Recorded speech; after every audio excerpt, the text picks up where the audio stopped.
Hi guys. Anyway, whatever. We're like through that hurdle. Moving on. Right.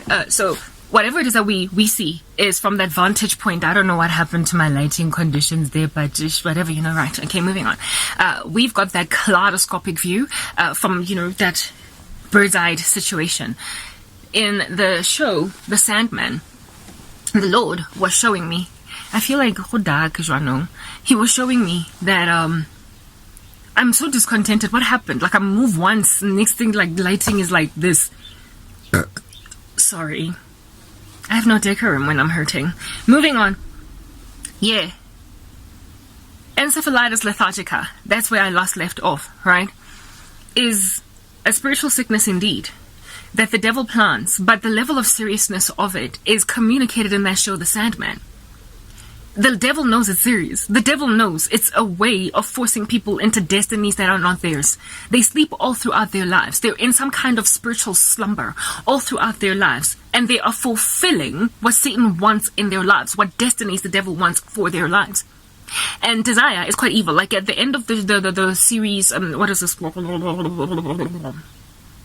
Season 1. Desire eventually, like dream goes to desire, and somehow how dare you have a baby in the sleep there, had they like once, and they have like a scratchy fight thing, right? Yeah. Desire turns out to be really evil, really evil, and desire is the one that planted the baby inside the womb of the sleeping lady, you guys. And there was this one chick there called Vortex that they say they want to kill, because if they don't kill her, the dream space and the waking world space is going to come into one, and everything is going to collapse type setup thing. And you cannot separate from the dreamland to the waking space, otherwise everything is going to come to an end. So Vortex is basically the bane of the existence of dream, and the bane of the existence of any universe within which she operates. Vortex, however, is this innocent girl that is frankly quite lovable, and yet she has to be killed in order for the world to survive. Basically, Vortex is the tantamount of Christians. She is, well, I mean, her name is something else, but she is the Vortex, according to like the dream landscape. Christians are people that help understand that there's literally no line. There's no separation between the spirit realm, the dream world, and ours. And if we're not careful, they will all be exactly the same thing. In the end, she doesn't die. Her grandmother takes her place, the grandmother of which is a woman that had her... It's not her grandmother, it's her great-grandmother. She had her mother or her grandmother in a dream space. So Vortex shouldn't even exist, essentially. And yet Vortex is there. And so the grandmother takes the place sacrificially of the granddaughter, so the granddaughter does not have to die. That girl that was a threat to the dream space in breaking down the walls and bringing reality from dreams into waking space is the tantamount of Christians. She is the literal tantamount of believers, because we're the ones that are trying to wake the world up to realize there are no lines, there are no walls. It's all just one fluid existence. It's eternity. We are a timestamp within eternity. We are an interval, some kind of a starting and an ending space point within eternity. Meaning that essentially we are part of a grander landscape, and we chip away at the walls between eternity and this waking space. Not just us, but anybody at all that operates within spiritual matters chip away at the differentiator between dreams and reality. However, we have veracity in us. We have truth as Christians. And so we are able to make people understand what they should be dabbling with and what they shouldn't be. So we've got power to break down walls. We have got power to help people understand that you have to fight in your dreams. How many of you guys have woken up? I'm speaking to Christians now because they would understand, okay, maybe even people in the world, but they are not even going to know that they're under attack. However, a Christian can tell. How many of you guys have woken up after having not done anything? You've kind of been sedentary for the day, and then you wake up feeling like you've worked out. Gym up, lay weight, like you literally feel as if though you've had like a 24-hour session in the gymnasium. How many of you guys have woken up with that kind of spiritual attack gawking at you, rearing its ugly head? How many? Likely more times than you would be comfortable to admit. That means that you were working out. that means you were working out. Why would your body suddenly have aches and pains like those similar to gymnasium activity when you've not been working out? I don't know how many times I have had that as an issue.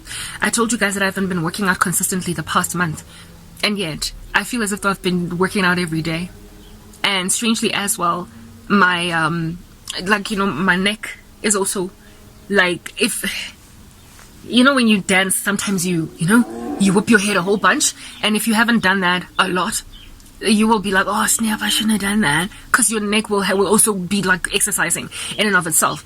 Yeah, I wake up with neck stiffness, like I've been whipping my head back and forth like Willow Smith. I will wake up with thigh soreness, like I've been all up in that squat business for 10 hours. I will wake up with like literally aches and pains, like I've been doing the gym non-stop like a crazy woman. And I'd be like, why is my body feeling like this? And the Lord was like, you know why? Don't ask me questions, Garabo, that you know the answer to. When you go to bed at night in the middle of spiritual war, honey, you are going into a battlefield. You're going into an environment where you're running, where you are cutting things, where you're ducking with your head, and it's happening for real. Your dream space is literally the exact same as your waking space. People have been ignoring it for like the longest amount of time. Why do young men, especially young men, perhaps it's happening to older guys too still, wake up with bed sheets all messed up after having some kind of a strange dream? It's because whatever is happening in that dream is happening in waking space, and so you find the ramifications of it on your bed when you wake up in the waking space. Otherwise, if it was just a dream, you would have your experience in the dream, wake up, and you'd be dry in the morning, but you're not. So that's literally, dreams are reality. And vortexes, the devil is always trying to kill them because we break down the barrier between the dream space and the waking space with biblical veracity, with the truth. Because that's the thing. Many people are here to try and interpret dreams. This is what a star in a dream means. This is what a cloud in a dream means. This is what a shoe in a dream. That's all means. I got. But Christians interpret dreams the way that Joseph in the Bible interpreted Pharaoh's dream. Nebuchadnezzar's dream was interpreted by Dan the man. We have got dreams, and we interpret people's dreams too who have dreams, because we have that gift from the Lord. Dream interpretation has been happening for a minute, and it belongs voraciously so to Christianity, but the world has been doing it in their own secular and occult spaces, pagan spaces, and what have you. So we have got a responsibility to basically rock up with like a dream or spiritual apologetics, in the sense that we have to debunk the dream interpretations of all other explanations that are not from Jesus with the biblical version. So essentially, the interpreters of the dream of Nebuchadnezzar can only be Daniel. Everybody else is a liar. Do you know what I mean? He was the only one that was able to find out Nebuchadnezzar's dream and interpret it. Joseph was the only dude in the room able to interpret Pharaoh's dream. Pharaoh asked so many other people to rock up, and they just were not quite getting around to fixing his problem until Joseph explained the 7 years of famine and 7 years of plenty. So everyone will interpret, but we have the truth. We've got the power. We've got the power. Okay, I wanted to say it louder, but it still feels a little too early to do that. That is what is going on. So, is the devil not always trying to kill Christians? Of course, he's trying to neutralize it, or neutralize at least our testimony, our witness. So, we are like vortex. The kingdom of darkness is always being communicated to, guys.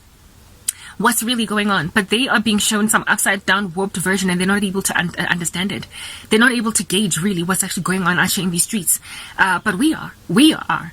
Right? So Satan is saying that there are so many gods. There's the god of desire. There's the god of death. There's a lady they call Death too.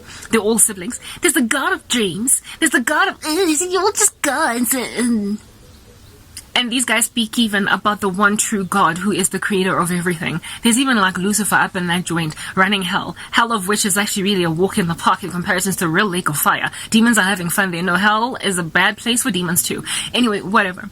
Right? So they acknowledge a one true God who's never ever gone to or spoken of, but there are all these other sub-gods, and Lucifer is one of them, Satan, right? Who's a lady in this particular show.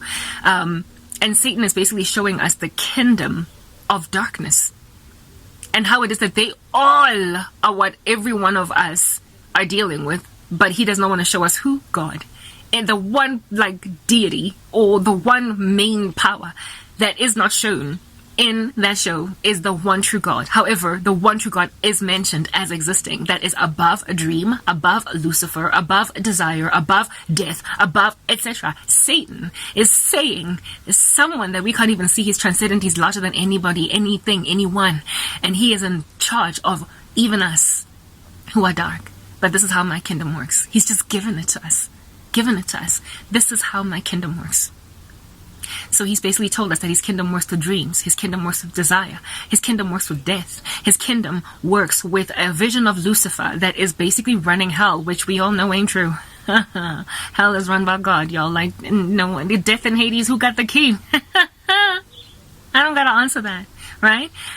He is creating a version of his demons, his deities, his sub-deities as greater and loftier than anything at all that we can ever fathom, and that which we need to be scared of. And he feels as if though if he can that human beings have got power as well to incarcerate dreams, that human beings have got the power to manipulate dreams. In this show, there is this like naivety of this one guy to like incarcerate an actual deity, and the deities get incarcerated, which is uncomfortable to like even fathom. The fact that deities can be incarcerated, Satan is saying what it is that human beings actually have power to do insofar as they can stand on the authority in Christ. He is showing them that you can incarcerate dreams.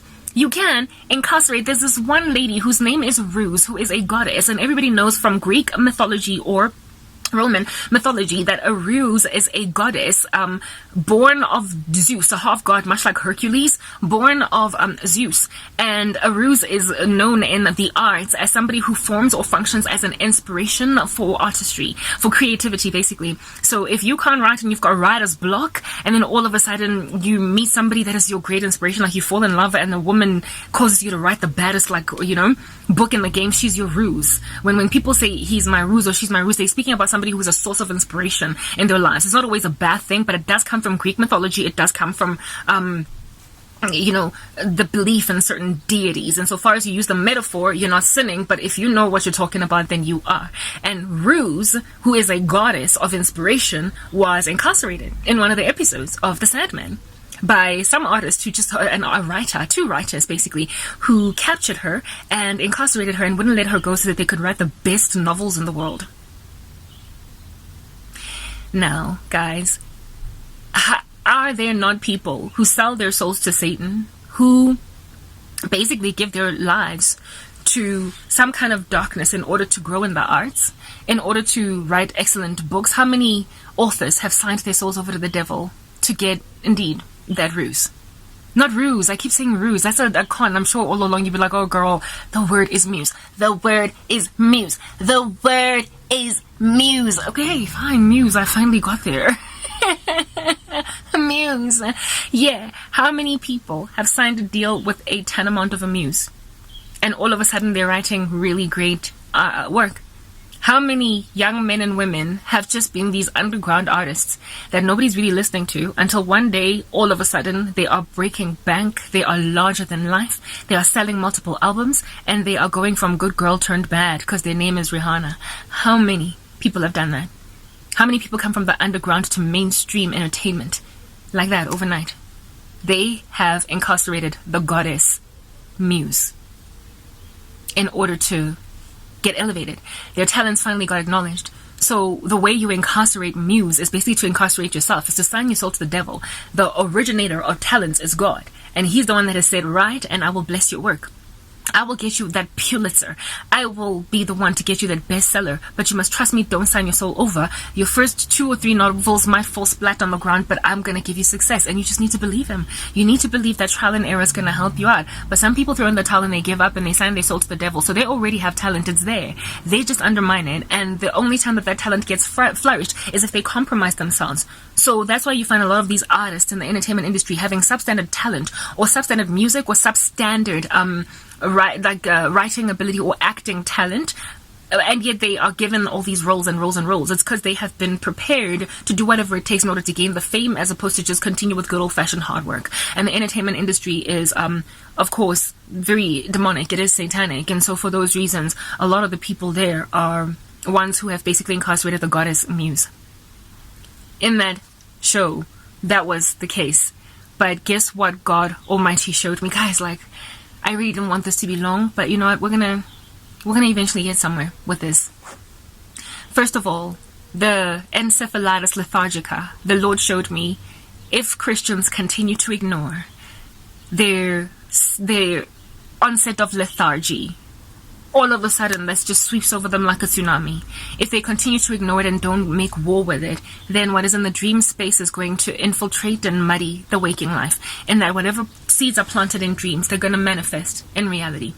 That woman had an actual baby. She fell pregnant, okay, and the baby now lives, and it had to be killed. Know and understand that that is an analogy of concepts or ideas or settlings, like literally downing your standards that we do. It is ideas that are planted in your sleep that eventually cause you to settle in waking life.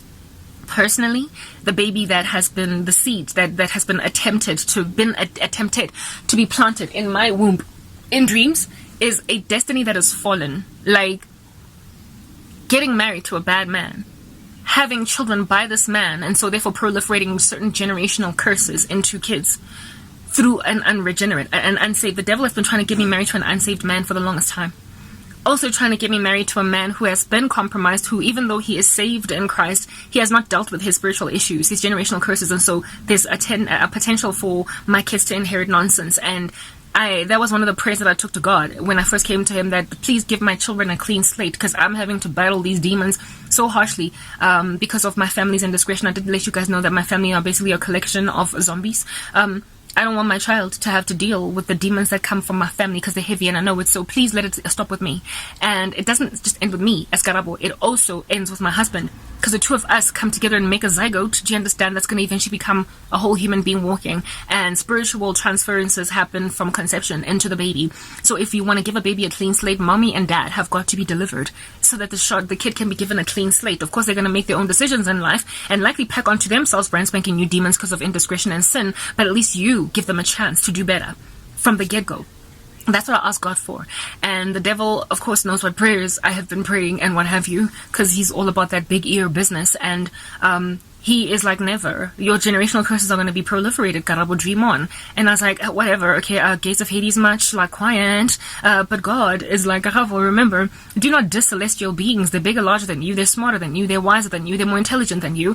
So don't just like write the devil up on some you gates of Hades guy or whatever and roll your eyes. Like, this guy has real power. He's got real power. You need to understand that in order to conquer him, you have to take authority that I've given you and get that bird's-eye view in order to win. Otherwise, if you are going to be operating inside the little shake it in a minute glass shaky thing, you're going to get taken over. And so your destiny is going to be like, you don't want that. You don't want that time establishment thing. And so I took the whole encephalitis lethargica thing as a real big fat chunky gong of warning on my back. On my back. Hey guys, what? I went and I took that thing as a big fat gong because it sat on my spirit as God's veracity truth. It was a warning. It is written in the book of Job somewhere. I will please go and test it. That the Lord threatens and intimidates us in the night with dreams. He does. That's what the scriptures say. I'm not making this up. That it is sometimes God's idea to whip you with fear in dreams. And what is the explanation for that? So that we can tarry away from the wrong path. God scares us with dreams so we will want to save our futures from what we saw in those dreams. And so that flash vision, that season of being in the spirit realm, because I got whipped by spiritual attack to sleep, when I dozed off, just my head, making like a bobblehead ever so briefly, because I wasn't even trying to sleep, I was just attacked, so I was like a bobblehead. And then I eventually woke up out of it.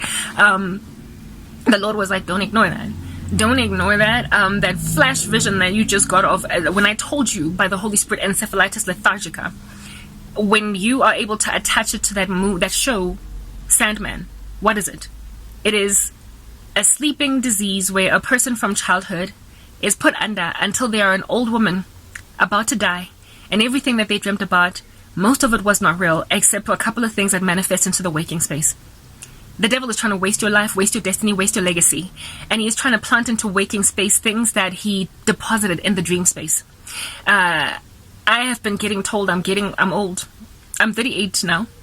I'm old. I can dream on about finding a guy that's not cluttered with generational curses, baby mama drama, a whole bunch of whack stats, like marriages of the past. You are not going to find a guy that does not come, with some issues, girl. You're going to have some baggage. Even though I prayed when I got saved at only 26, I asked the Lord for no baggage, because for the sake of children, more than anything, it was about the kids, because I wanted to give them a clean slate, because I saw how my family members were so dark. And the devil has been telling me at 38, you still want a clean slate? Forget it, you're not going to get kids. And he has been planting these seeds, trying to force me to fall pregnant, force me to have a husband that doesn't make sense and what have you, literally using my age. I keep on getting these dreams attacking my age. And I'm like, have a son. Let me go, Sarah. She had a baby at 93. What is wrong, your problem? What is your problem? What is up with you, Jezebel? Get behind me, Satan. Hey, Batong, I keep on getting these horrendous nightmares every time I slip into sleep at a time when... No, girl. You shouldn't be sleeping. War. Make war.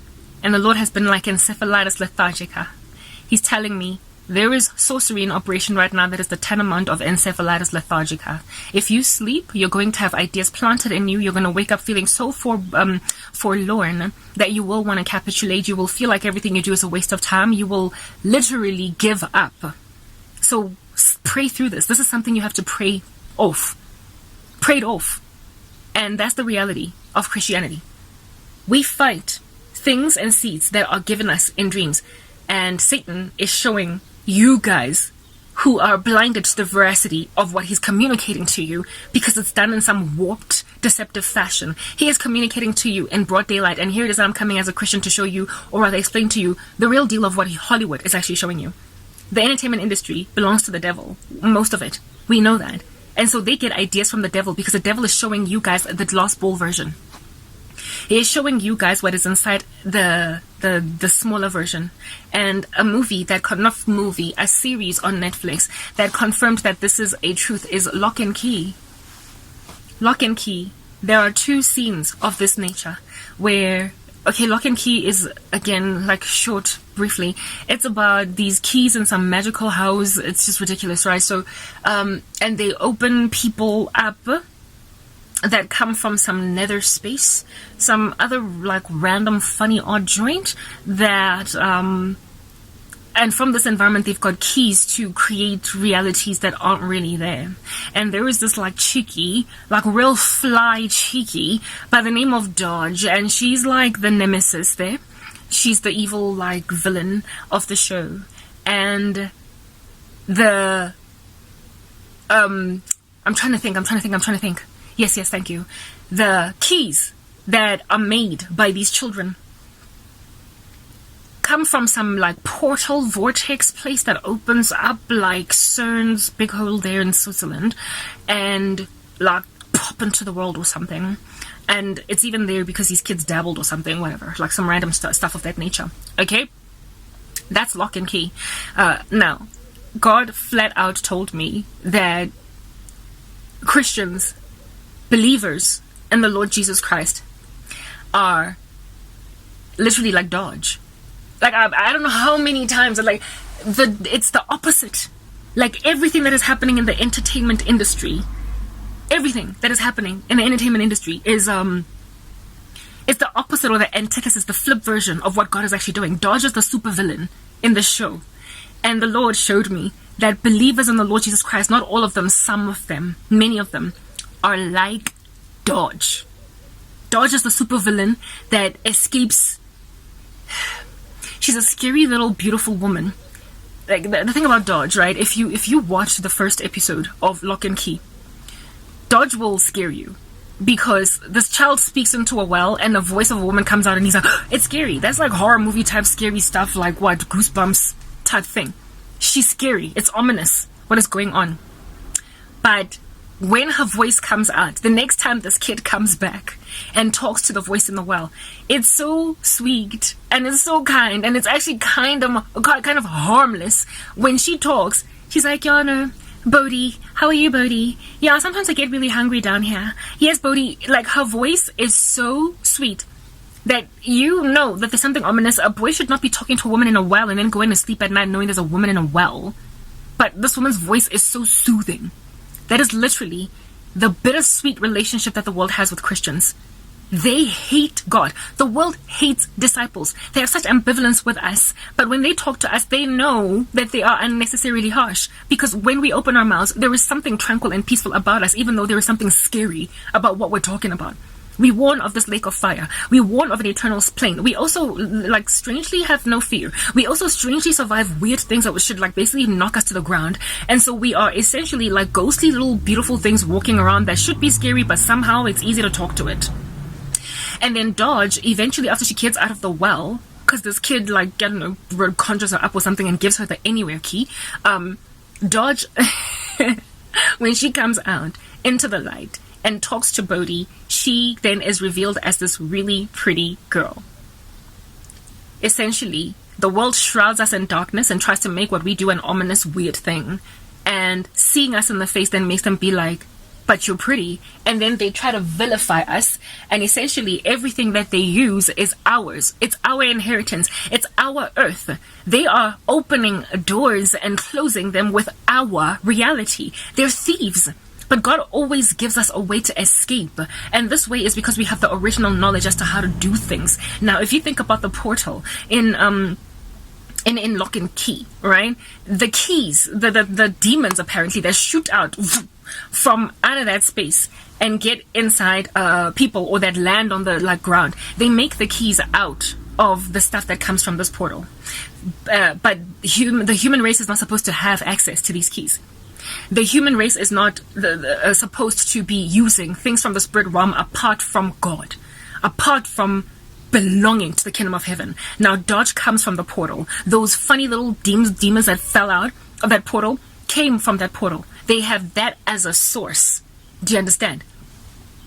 And so they are the basically original owners. It belongs to the portal. Every amount of magic that comes from that place belongs to that place. It does not belong to human beings, but they dabble with it anyway. The only people that can operate with all of that without being too afflicted are the ones that come from that place. Do you understand what I'm saying? They have got supernatural power. They don't die, blah, blah, blah, etc. These kids, however, dabble, and they make keys, and with these keys, they create alternative realities. Among the things that they built in order to cause magical powers to come into the space using these keys is, one, a glass ball that, what is this? Okay, there is an hourglass key that goes into history, but it cannot actually change history no matter what you do. They even say in the show, the time key, the hourglass key, does not work that way. You cannot change history. You can't bring people from the dead. You can't change what happens in the past. It fixes itself somehow. Then there is a key where a small, I don't know what that thing is called. I wish I had the real name. That glass where it snows, you shake it and it looks like it's snowing. There's a key to unlock that.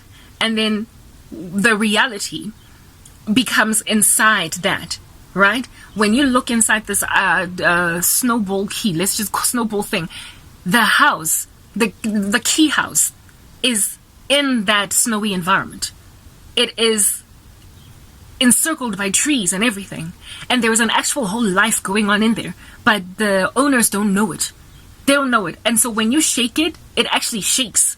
When you, the whole house becomes a reality when you unlock it. And then there is a key that has that opens an architectural design, like, you know, those when they're trying to build a new building or something, a mall, how they've got a mock-up plan, like a blueprint, architectural, like, prototype plan thing of the mall and what it's going to look like, but in a small little size that you can look at in your office.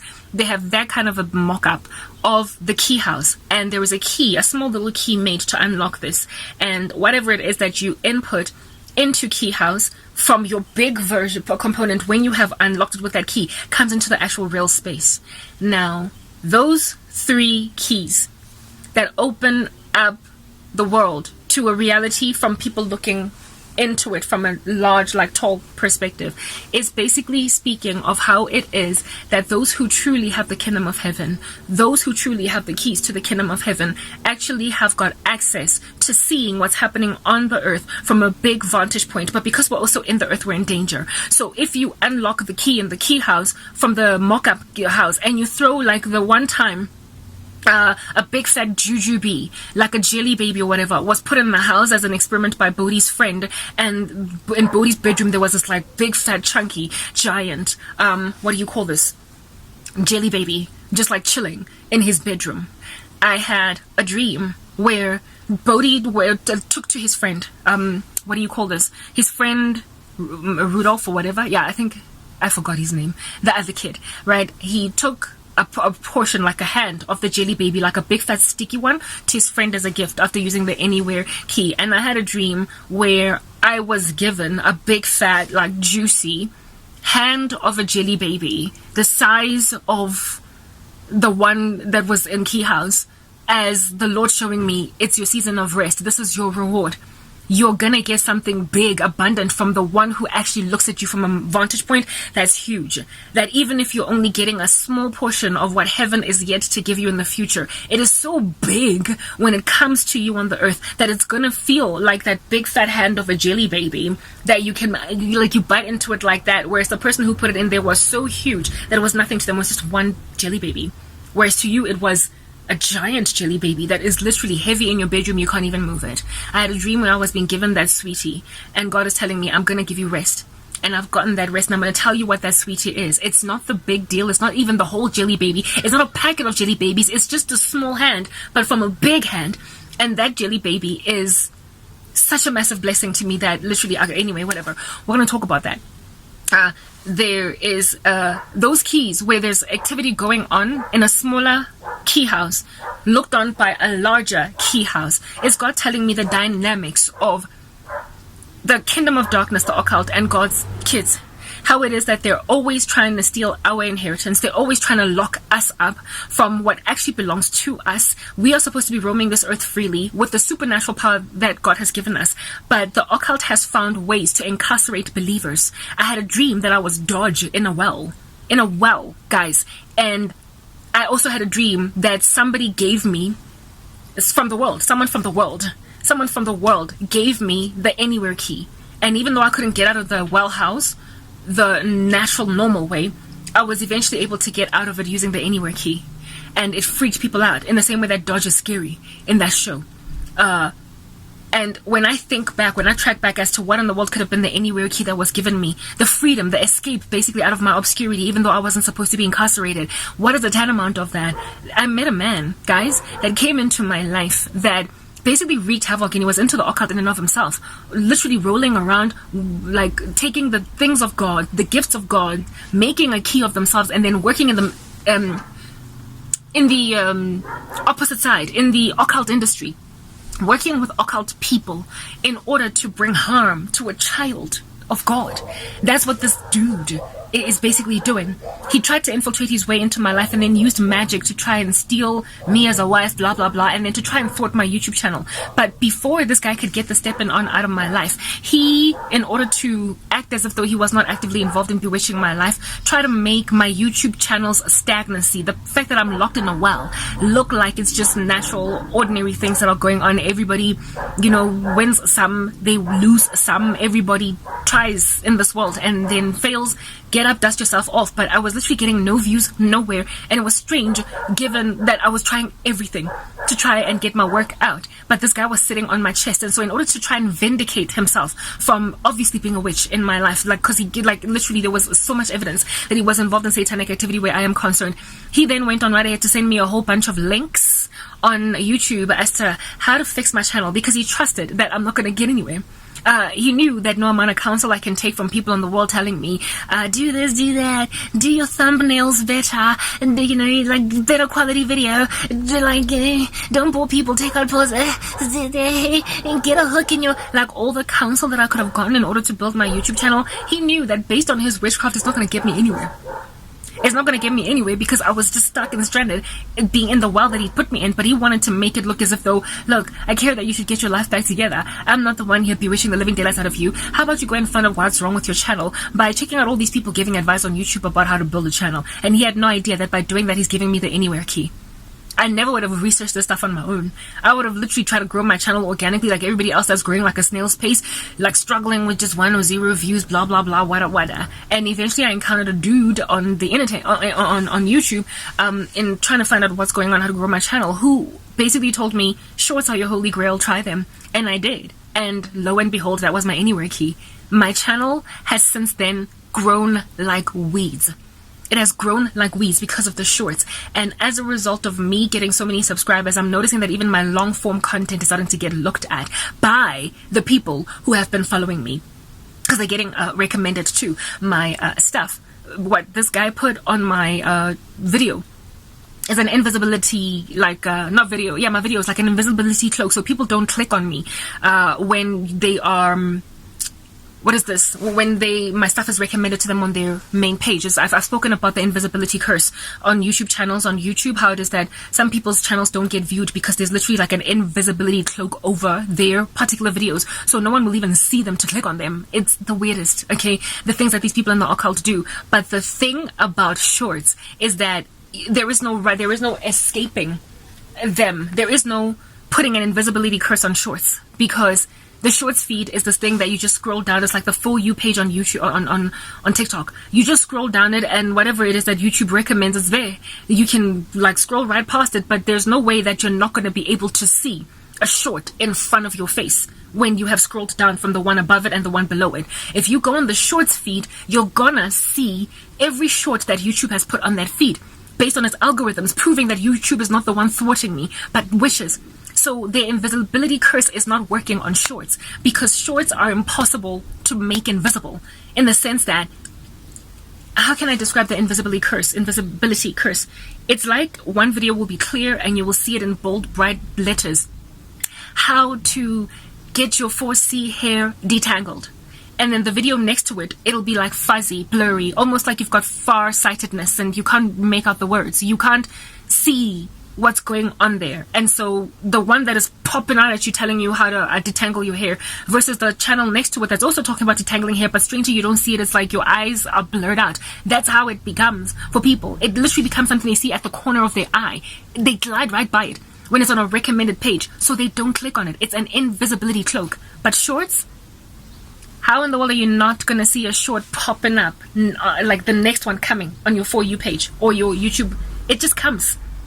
So they can't hide it. They can't hide it. He had no clue that by giving me that advice, he was giving me the anywhere key, because it made sure that people would see my stuff that they would otherwise not click on. So essentially, the reason why I do as many shorts as I do is because I know it's the only place that I'm currently being seen. It is the only place that I am currently being viewed, due to the fact that people just happen upon my stuff because they're in the shorts feed that automatically pops up.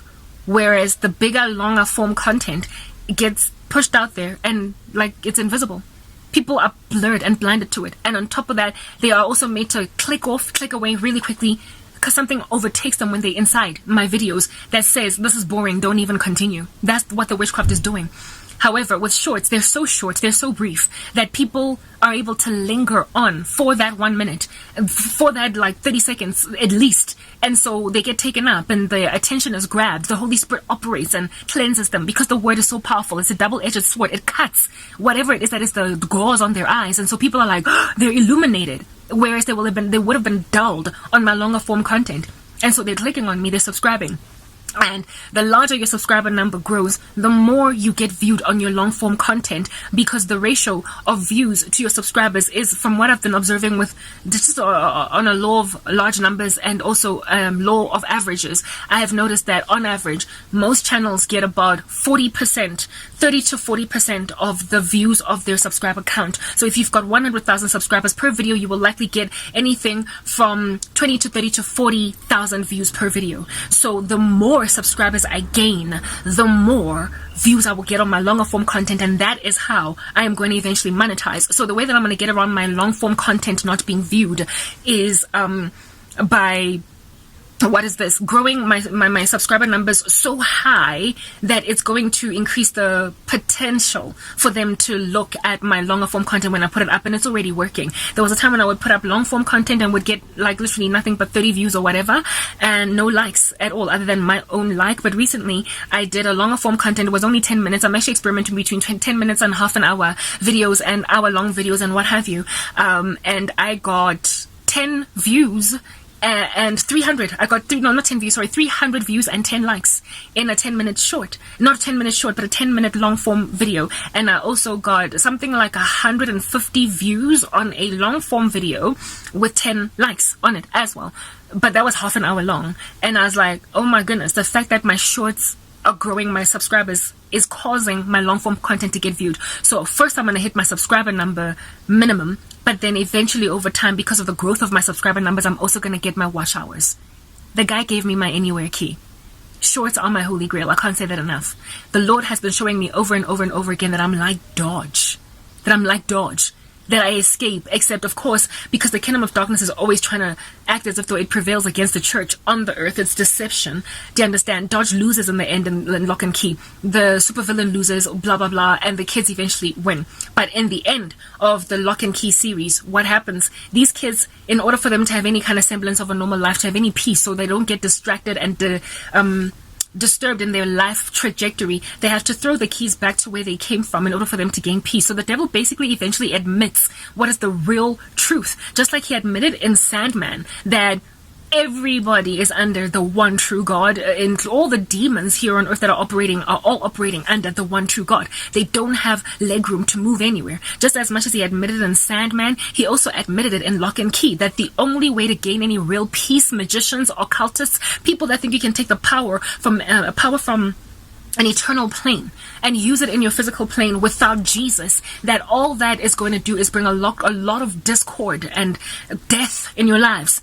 If like these keys caused the death of the girlfriend of one of the lead character's son guys in the show Lock and Key, it caused the death of so many kids as well in that school.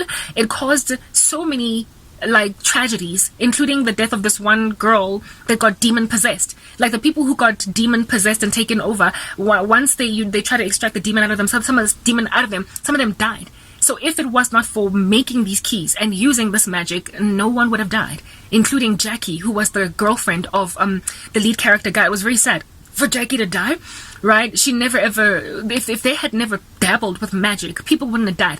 All the kids that died, the dad died. Like there's so much death in Lock and Key. The devil is basically admitting that he comes to steal, kill, and destroy.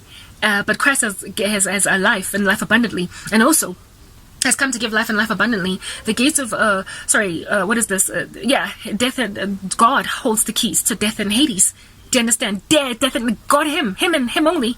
Him and him only. He's the one that holds the keys to death and Hades, guys. And in that show, Lock and Key, it became clear that was the fact as well. They had to return the keys into the vortex in order to close it, seal it, and give themselves peace for the rest of their lives so they can be free from the darkness. So essentially Satan is saying, it's all fun, it's all good and well to play with magic, you guys, but it's going to kill you. And it's going to take away your peace and your joy. But if you are happy to down it, you'll get that peace that you want, but you're not going to have the exciting dabbling with witchcraft life that you would love to have.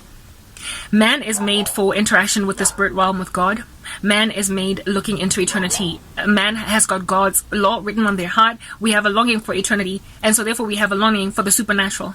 And that longing has been given us by God, but it is in order that we might indeed engage in supernatural activity with Him, not with any other entity, not with the devil, not with these demons, not with fallen angels, but with Him. Not even with risen angels, not risen, what you call this, but holy angels. We are to interact with God Almighty and give Him only the glory. Type establishment thing.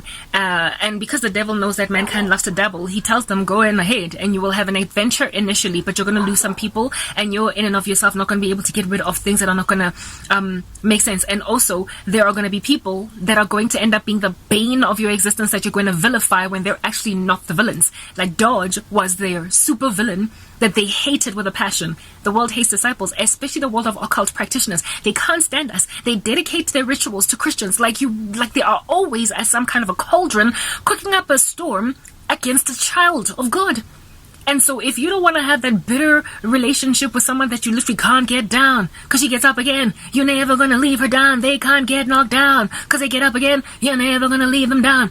If you don't want to keep on having a massive, like, tug of war with someone you can't defeat, a Christian, you will not dabble with the occult. You will leave the poor child alone. You will leave the poor human alone. But the kingdom of darkness, they invested. They are invested in Christians like no man's business. Just like those kids just could not quite get fast enough get rid of Dodge out of their hair. She was like a tick in their hair. They think we're a tick in their hair because we pray away all their prayers, all their nonsense, their darkness. We fast, we conquer, and we also have a power that they can't understand. We literally don't get knocked down. We get up again. We're never going to stay down there. That's who we are.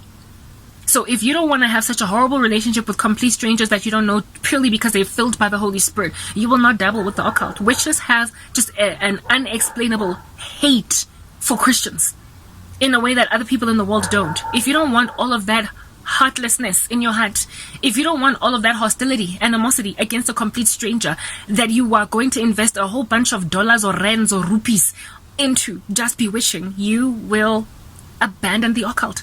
The only time you will find peace is if you literally give back magic power to where it belongs. Some other spiritual realm that is not to be piercing into this place other than through Christ Jesus. So Satan eventually admits the truth in all of these shows. He admits the truth, but in a way that people don't quite see it.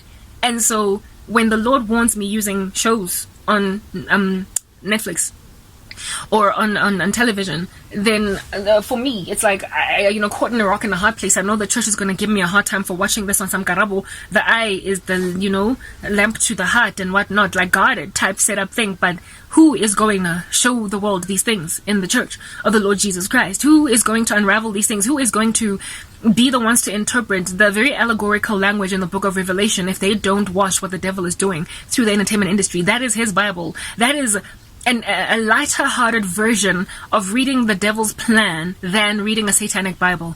It's better than actually going into occult books, because those might like slap you upside the head. You are seeing what the devil is doing in a way that is kind of sugar-coated. It's like a satirical version of it, some kind of a parodic version of it, a euphemism. It's light-hearted, even though it's speaking of grander, deep, ugly matters in comparison to actually going into some spell-casting book. We are not unaware of the devil's schemes, guys. We need to know what Satan is doing in order to unravel sometimes even the Bible and many of the imagery that is given us in the Bible as to what the devil is doing. God is a bright being. He is God. He's caring. He's love. He's light. The devil is dark, however, but God does say that we're not unaware of his schemes. And the only way that we're going to be aware of those random schemes is if we sometimes look at him. However, it's not for everybody. Everybody has a ministry. Everybody has a calling and a charge. Everybody has something that they're doing in the kingdom of heaven. So a lot of the church has a responsibility to stay away from certain shows on television, but there are supposed to be brave souls, much like human shields, basically in a battlefield, that have to go into these environments in order to come forward and give an apologetics humiliation basically of the kingdom of darkness and what it is that they're trying to do against us. We've got Christians that cover world events in light of Bible prophecy politically. We have also got Christians who are able to unlock lots and lots of darkness and metaphors in what the world is actually presently doing. And we have got to learn to appreciate when the Lord has given as somebody who has done the dirty work in order to come and give you the full package type thing. I am personally constantly just tormented by lots of what's going on because I'm just persecuted in my own life, by my family members. But I'm also tormented by the fact that I'm trying to share these things that God is showing me, and there's wishes sitting on my chest preventing me from sharing it with the world because they are preventing the world from even seeing me, even though I'm trying to share it. I've been held hostage for 8 years underground, much like Dodge, and I've been given an anywhere key now, and I'm about to get out. And when I explain things in this way, people are like, Arabo, you watch too much TV. Actually, no, I don't. I spend most of my time watching videos on YouTube about the end of days and what have you. But every so often I check out Netflix and what's going on there, and whatever it is that I just so happen to want to watch just so happens to strangely be happening at exactly the same time as what's going on in my life. And it often gets me out on the other side with some kind of spiritual edification as to what the kingdom of darkness is doing. The same thing also happened with Squid Game. And frankly, Squid Game, I got curious about it because everybody was talking about it. So I went in and I realized that the Squid Game is an explanation of what's actually the process of people on the earth that are striving to enter into heaven. It's literally the flip side. People trying to enter into heaven as opposed to the elite, and how it is that the elite in all of these movies with that kind of theme are actually Christians in the word of the Lord in the book of Revelation that are in heaven watching the tribulation, and how only a few people on the earth are going to win the Squid Game, the Hunger Games, the Cabin in the Woods, the whatnot. Similar themes. So with that, then I am now gonna communicate something else here to you concerning the change of climate. Now, what I have to do going forward. Remember, I told you about Lock and Key. I've just told you about Muse and Sandman, and the incarceration of Muse was incarcerated, right? So too was Sandman. That's the devil showing you that you can't bind a devil in chains for hundreds of years at a time. But they do sometimes get set free after a season has progressed, because their time for final punishment has not yet come. The devil was showing what happens with demons that go outside of what they're allowed to do. When devils basically allow themselves to be used by human beings. If you think about what happened in the book of God, in Genesis, how it is that the sons of God left their first estate and they went and fornicated and procreated with the sons of man, and because of that God bound them in chains, like basically banking them for everlasting punishment. They're not in the lake of fire, but they're in some kind of bondage. That was the devil showing that there are entities that, because they dabbled and allowed themselves to be used by the human race, and God did not want them doing that with the human race, they got bound. The devil was showing what's going on in his kingdom. Dream was incarcerated. Muse was incarcerated. Yeah, you get my point. They have to function and operate within some kind of hierarchy and order, but there is a higher being, and the people who belong to him also have got the power, right? There's a higher being that controls everything, and as Christians we've got that vantage point. We're chilling on a terrace. Okay. Now, Resident Evil. I've been fighting. You guys know that I haven't been sleeping at night, only during the day. That's about to change. Hallelujah, because I've come through an obstacle course, okay, that I have passed. The show, what is this? I've been recently watching Resident Evil, right? The recent one, the not the Mila Jovovich one, but the Mila Jovovich one. I just got a vision of it now. Okay, there's the Mila Jovovich Resident Evil, the old school one. There is a scene where Mila is being tied by her waist to some moving vehicle. Okay, there's movement outside. They're starting to, like, it's been collection day. Okay, fine. She's tied around her waist by some moving vehicle, and she's running away from zombies that are pursuing her. And she can't run properly because a nemesis of hers has tied her waist around a vehicle that's driving very slowly. And she has to keep running, because if she stops running, she gets dragged by the car, first of all. And behind her are zombies actually chasing her, right? She can't keep running. She can't keep running, otherwise she's going to get exasperated. And she's going to fall and either die by being dragged by the car or eaten by zombies. She had to somehow muster up the strength to run fast enough to catch up with the vehicle, climb on it, and then start attacking the people driving the car to survive. Now, when you are already running and you're exhausted, you're literally at the end of yourself, where are you going to find energy to run faster than already the marathon you've been doing?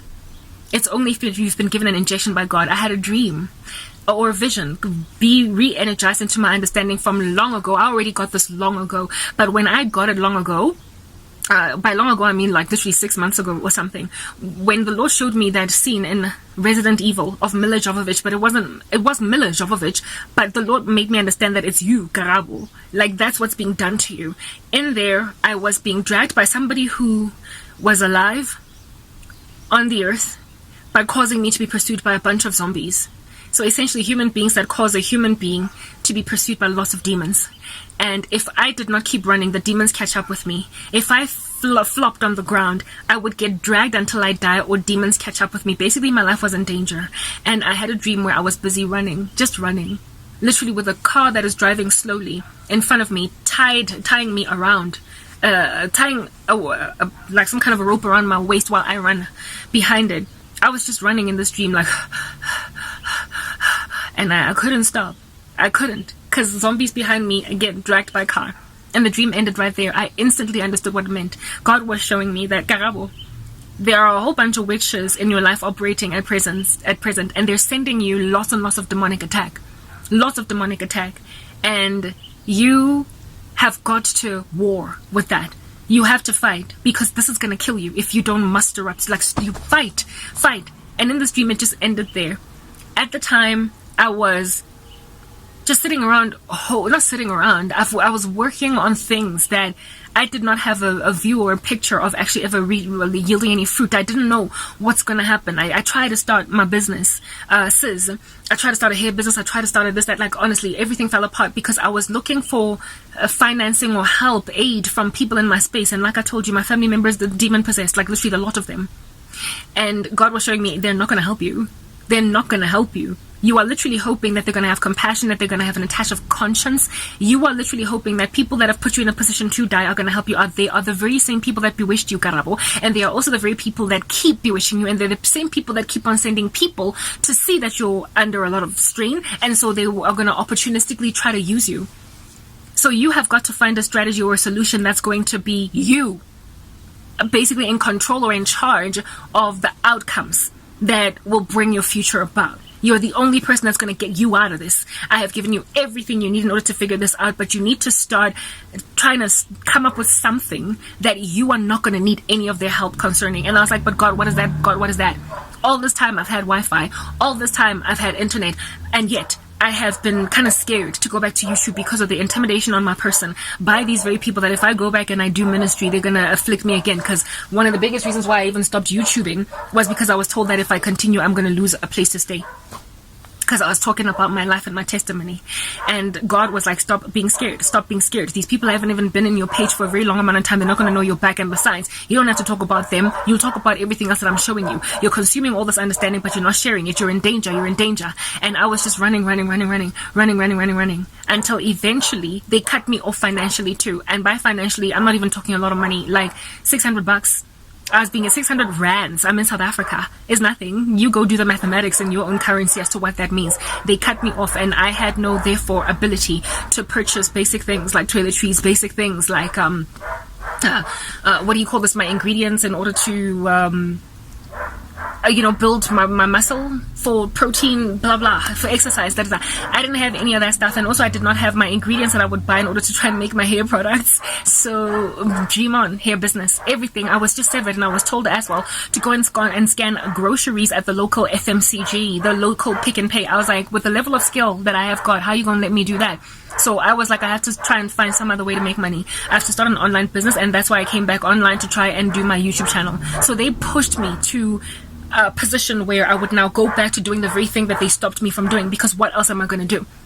And that was when I started to get I got another dream, a vision. Like, you see, remember the one that I had with Mila Jovovich, where I was just running. I had another one as soon as I started that endeavor, right? Where this time I ran faster, and I caught up to the vehicle and I climbed on it. But in that same scene in Resident Evil, Mila first has to fight the people who are driving the car before she can get access to the car herself and drive it, and so therefore be safe in this dystopian world from the zombies and from the bad people who are still alive, but nonetheless they're fighting other human beings type thing. So basically from demons and also from bad people. I had to fight first before I gained control of that vehicle. And in that dream or vision, I was now fighting, and it was a man. It was a man that I was fighting in this dream or vision that was trying to kill me now that I've caught up to this car. And he was a person that was driving the vehicle inside it. That was a dream that I had, the vision, right? And indeed, just as I was starting my ministry, going back to YouTube, I met a guy that slid into my DMs that I accommodated. I actually fell in love with him. I thought he was my future husband, and he ended up being the bane of my existence, slapping me with a whole bunch of witchcraft. That was that guy. God was showing me that before you drive and go out there into the future, there's going to be a guy that's going to try and stop you, but I'm going to use him. I am going to use him to basically start your ministry the way that I intend. Because when Jesus says yes, nobody can say no. I want you to get your life back, but you don't have understanding right now. You don't know how to start a YouTube channel. You don't have the skill. You don't know how to make it grow really quickly in order to monetize and actually give yourself a life again. And I'm going to use this man to give you the right idea. And that's exactly what's happened. I took that guy's advice. I learned how to like not manipulate the algorithm, but work around the sorcery. And I then had, about a few weeks ago, like before August, all right, it's currently the 30th of August, like I said, before August commenced, I then had a dream where I was still in this, like,